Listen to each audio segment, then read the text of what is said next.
दोस्तों नमस्कार, मैं हूं प्रीतम ऋतु और आप देख रहे हैं कवि प्रीतम ऋतु चैनल। दोस्तों मैं आज यूजीसी पर इतना बड़ा बात बताने वाला हूं। मेरा चैलेंज है, एक्सेप्ट करिएगा। मेरा चैलेंज है कि टीवी पर किसी एंकर ने या किसी राजनेता ने या किसी क्रिएटर ने ऐसा वीडियो नहीं बनाया होगा, जिसको पास जानकारी नहीं होगी, उतना दूर तक नहीं पहुंचा होगा जहां मैं पहुंचकर आपसे बात कर रहा हूं। चैलेंज है, 100% गारंटी है। देखिए दोस्तों, मोदी को समझना इतना आसान नहीं है। कोई कोई कहता है कि मोदी वास्तव में बहुत बड़ा दिमाग का आदमी है और कैसे लोगों को हैक करके और वोट ले लेता है और आदमी वो जीत जाता है। इसमें बहुत बड़ी राज है। इस चीज को जानना बड़े बड़े धुरंधरों की बस की बात नहीं है। ऐसे ही विश्व का सुपर लीडर नहीं है मोदी। मोदी के पास ये दिमाग है। जितना बड़ा दिमाग है उतना 1,00,000 राहुल गांधी मिलकर भी उस दिमाग को नहीं पा सकते। 1,00,000 राहुल गांधी के दिमाग को जोड़ा जाए तो एक मोदी के दिमाग के बराबर नहीं हो सकता। इतना बड़ा बात है इसमें, जितना महीन चीज है जिसको आपको समझना बहुत जरूरी है, बहुत टेक्निकल चीज है। यह चीज मैं आपको आज बता रहा हूं। हो सकता है कि मेरे ऊपर कोई एक्शन हो, लेकिन असली बात मैं बता रहा हूं। ध्यान से सुनिएगा जी, क्या हो रहा है यूजीसी में। देखिए पहले हुआ क्या है, क्या होगा है। 2027 में चुनाव किसका? उत्तर प्रदेश का। उत्तर प्रदेश इस देश का सबसे बड़ा राज्य है और वोट बैंक जो विपक्षी पार्टियां हैं, चाहे अखिलेश यादव हो, राहुल गांधी हो, एबीसीडी, जो भी भारत में विपक्षी दल है, उन लोगों का वोट बैंक है कहां? ओबीसी, एससी, एसटी और मुसलमान, यहां है उनका वोट बैंक। और ऐसे भी अपर कास्ट के लोग, सामान्य वर्ग के लोग बहुत पहले से लगभग 90% लोग भारतीय जनता पार्टी को वोट करते हैं। ये मोदी जी जानते हैं, ये सब लोग जानता है, सारी पार्टियां जानती है। मोदी जी ने इस कानून को, इस व्यवधान को, इस नियम को पलटी मार दिया और चले गए किसके तरफ? किसके तरफ चले गए? ओबीसी, एसटी, एससी जो वर्ग के लोग हैं, वो कोई भी अपराध का, कोई भी घटना का आरोप सामान्य वर्ग पर लगा सकते हैं। उनको जवाब नहीं देना होगा 15 दिन तक, रिपोर्ट आने तक भी जवाब नहीं देना होगा। और आरोप सिद्ध नहीं भी होता है तो उनके ऊपर कोई कार्रवाई नहीं होगी। ऐसा उन्होंने पलट दिया रूल को। क्यों पलट दिया? इसमें, इसी में राजनीति है दोस्तों, समझिएगा, इसी में राजनीति है। पलट दिया कि जितने भी इस देश के ओबीसी, एससी, एसटी के लोग हैं वो मोदी जी के पक्ष में जाएंगे।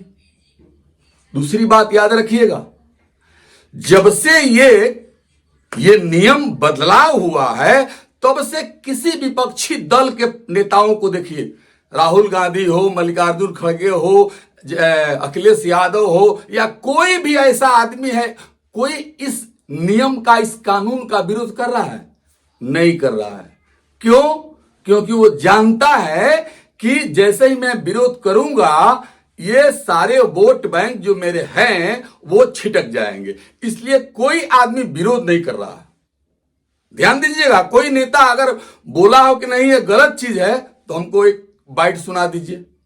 नहीं, केवल लोग जो है कि नहीं, अपर कास्ट के लोग, सामान्य वर्ग के लोग प्रदर्शन कर रहे हैं कि ये कानून सही नहीं है, कि ये कानून सही नहीं है। और मोदी जी की ये चाल है, इसी को समझना है दोस्तों, कि ये नियम लगा करके विपक्षी नेताओं से ये कहवाना चाहते हैं कि मोदी जी गलत हैं, मोदी जी ने गलत किया।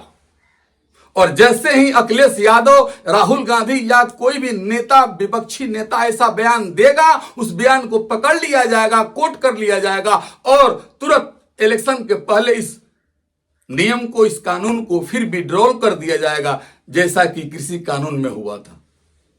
विड्रॉल कर दिया जाएगा।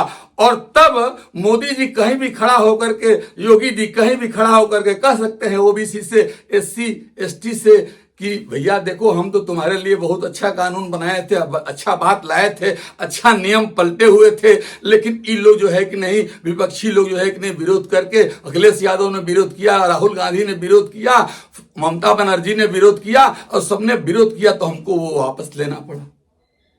तो मोदी जी को सहानुभूति भी मिल जाएगी, बीजेपी को फायदा भी हो जाएगा, वोट भी मिल जाएगा, और ये लोग जो है कि नहीं विपक्षी पार्टी लोग नीचे गर्त में चले जाएंगे। ये है तिगड़म, ये है इसकी बहुत बड़ी लकड़पेच। जो घाघर दिमाग रखता है मोदी जी जैसा आदमी, उसने ऐसा ये बाजी लगाया है। इसलिए सामान्य वर्ग को थोड़ा भी घबराना नहीं है, विरोध से मतलब नहीं है। आप विरोध करिएगा नहीं करिएगा उससे कोई बात नहीं है। ये चीज विड्रॉल होने जा रहा है और होगा। कब? इन लोगों से बुलवा लेने दीजिए, विपक्षी नेताओं को केवल विरोध कर लेने दीजिए। विपक्षी नेता जिस दिन विरोध शुरू कर देंगे, राहुल गांधी, अखिलेश यादव, तेजस्वी यादव, ममता बनर्जी, एमके स्टालिन, जो भी है देश में, आपका केजरीवाल, जो लोग भी विपक्ष में हैं, उद्धव ठाकरे, जो लोग भी विपक्ष में हैं, वो लोग इसका विरोध चालू कर दे तो मजा आ जाएगा। विरोध चालू कर देंगे तो विरोध चालू होगा तो क्या कहेंगे? अधिक से अधिक बाद में ही ना कहें कि हमने जो है कि नहीं इस चीज को मनवा लिया, पलटवा दिया। तो पलटवा दिया तो दोषी तो बन गए आप।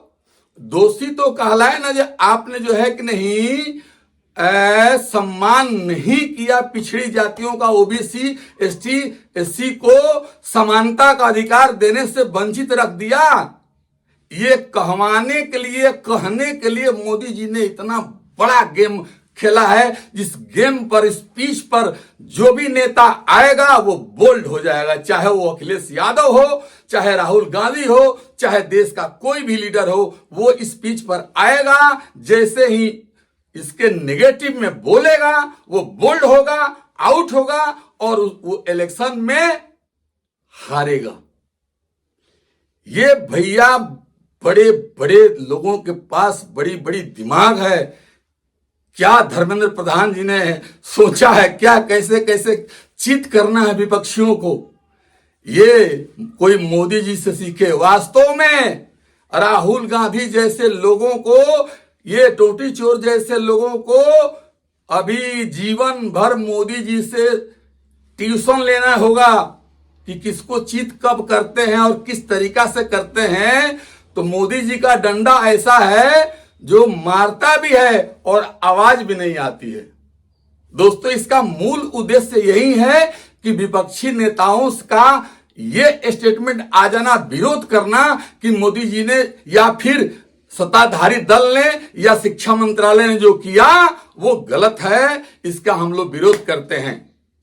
खाली विरोध जिस दिन वो लोग करना शुरू करेंगे, इलेक्शन के पहले ये काम विड्रॉल हो जाएगा और दोनों पार्टियों से, चाहे वो अगड़ी सामान्य वर्ग हो, चाहे ओबीसी, एसटी, एससी वर्ग हो, सभी वर्गों से मोदी जी को वोट मिलेगा और फिर पुनः हम योगी जी सत्ता पर आसीन होंगे।